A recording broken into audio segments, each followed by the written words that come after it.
Hi everybody, it's Technique Tuesday here at the Wool Market and DIY School. I wanted to show you a slick little trick. If you're making stocking hats, we like to put pom-poms on the top. This is one of the ones we made in our fur pom-pom class, but these don't work great as far as washing is concerned. You kind of want to take these off. And so many times we've sewn pom-poms onto the top of our hats. Well, this is a great little trick. We leave little strings at the end of our pom-poms and we sew them on with a button.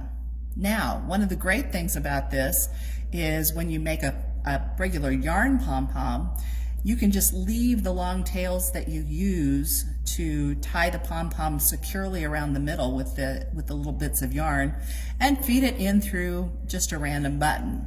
This works the same way with the faux fur pom-poms. You can just pull these ends through.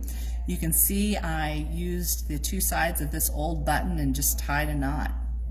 Again, it's a simple little technique that can help make your knitting or your crocheting just that much more easier to take care of. This is Technique Tuesday. I'm Andrea Springer. For the Wool Market and DIY School, we hope you have a great day.